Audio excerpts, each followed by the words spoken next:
Hello and welcome to the Managing Uncertainty podcast. I'm Bryan Strawser, Principal and Chief Executive here at Bryghtpath.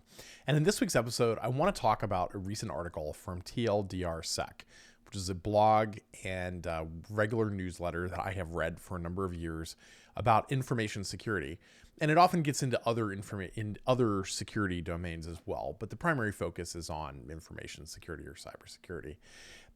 The article that stood out to me was called "What Sucks in Security? Research Findings from 50 plus security leaders," a deep dive into what chief information security officers are actually complaining about.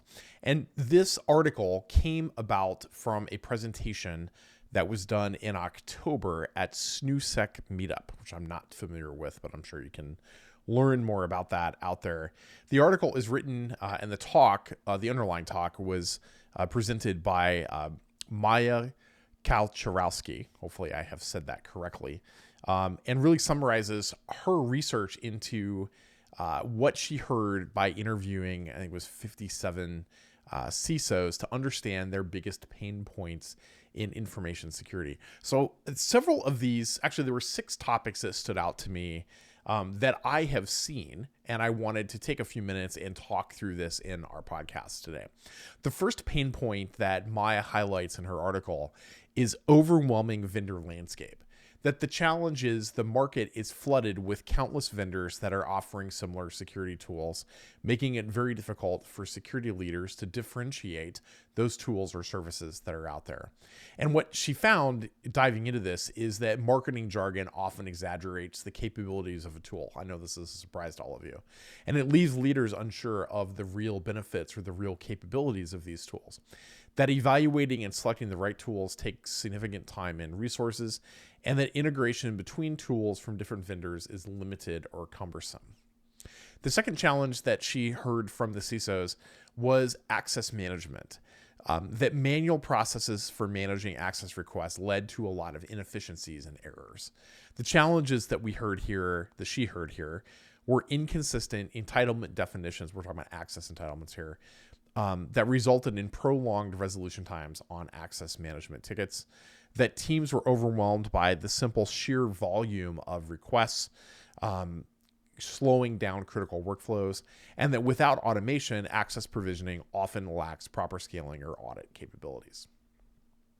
Number 3 was one we've heard many times, and that's vulnerability overload. That security teams are inundated with vulnerabilities and struggle to address all of those that are necessary. The key challenges here is that not all vulnerabilities are created equal, but teams often lack some clear criteria on how to prioritize these. Evaluating reachability, the exploitability, and the overall business impact requires advanced tools and expertise that some teams simply don't have. And the constant influx of vulnerabilities leads to burnout and missed critical issues. Number 4 are SaaS logging difficulties. That logs from SaaS platforms, which you don't always control or have the same level of control, are hard to access and often incomplete, and this undermines security monitoring. The key challenges here are that SaaS providers frequently offer very limited logging options, or they require a higher premium tier for robust logging. Logs are often found in non-standard formats, and that complicates integration with security tools. And the lack of visibility into SaaS application activity really hinders incident response and forensics investigation. Number 5 is the Number 5 is the unclear ownership of assets and services. That there is ambiguity around who owns what assets and services, creating accountability gaps. That security responsibilities fall through the cracks when ownership is not clearly defined.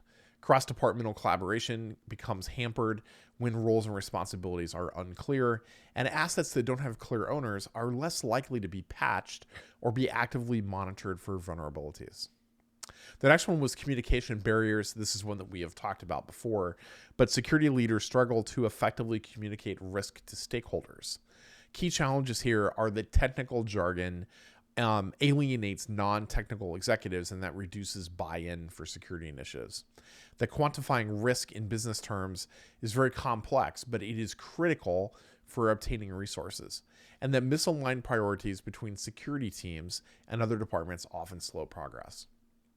And then lastly, the CISOs identified a strong need for the evolution of security culture, that many organizations are shifting to integrate security, data, and business intelligence teams under the CISO.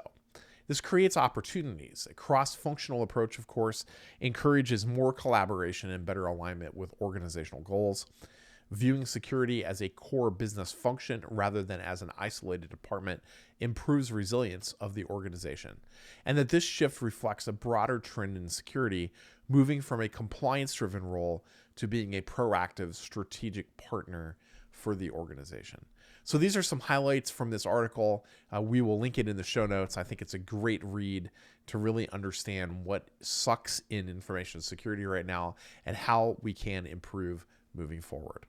That's it for this edition of the Managing Uncertainty podcast. I'll be back next week with another new episode. Be well.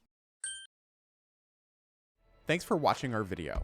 To learn more about how to manage uncertainty and disruption in your organization, be sure to like, follow, and subscribe to our video channel.